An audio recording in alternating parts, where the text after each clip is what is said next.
June is Men's Health Month, and joining me to talk about 5 habits that can impact a man's health is Dr. Rick Bowles with Pacific Medical Centers. Thank you for being here, as always. Let's start with nail biting. This is a habit not just for men, but for women. What are the health concerns with nail biting? Do I need to give a demo? Yeah, no, you don't. I think we've all seen it, right? Yeah, that's an interesting question. First off, it's very common. You'll see it in kids. I think teenagers, like 35%, chew their nails. I guess there's 2 issues with it. One would be causing infection in your nails. That's real common. You start breaking down the skin, you've got saliva there, and so we see a lot of infections around the nails. And I guess the other one would be transmitting an infection. So like when you go into surgery, you scrub your nails besides your hands because there's a lot of bugs under there. Mm-hmm. So those would be the 2 issues, I think, and they can be a tough habit to break.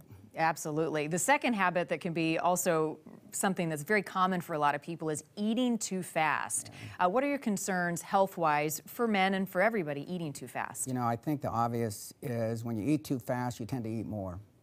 And if you slow down, and I mean, we've all done it, eat fast, you're watching TV, you're eating, and you're not even thinking anymore. How long does it take our body to actually digest food and understand that we're full? I think 15, 20 minutes. I think if you just do it slow, drink slowly, and then plus you're going to enjoy it more. I mean, you don't guzzle a glass of wine down, right? You try to enjoy it, sip it a little bit. And I think with food, too, you enjoy it more, and you're not going to take so much in that, it's not even worth it anymore. Right, and over time, you're going to be looking at weight gain. All right, the second habit is hand sanitizer, and not necessarily a bad habit because hand sanitizer is good, but is too much of it not good? Yeah, it's taken a big hit lately for some reason. There's been a lot of information going around, and I've heard stuff from, it's causing resistant bacteria, which I don't think is really true. Definitely overuse of antibiotics causes resistant bacteria. I think where the problem comes in is you got to remember it doesn't kill all bacteria and viruses. So for instance, C. difficile, Clostridium difficile, very bad intestinal infection, usually isn't killed by those gels.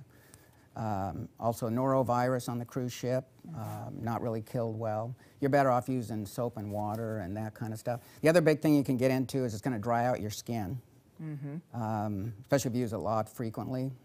So anytime you can use soap and water, probably a little better. All right, and speaking of drying out your skin, this one is not necessarily a bad habit. We're talking about showering every day, but there are some concerns over time if people are showering every day, particularly men. What are the concerns with that? Yeah, that's an interesting question. The biggest issues where I try to get people to back down a little bit is these people with really dry skin, eczema.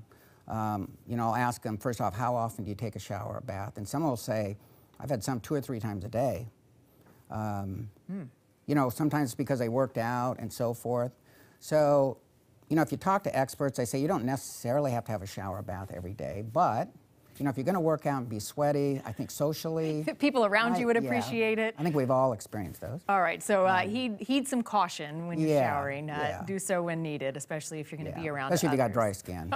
It can be... Good advice. All right, habits that we all need to work on, not just men, but women as well. Dr. Bowles, as always, thank you for being here.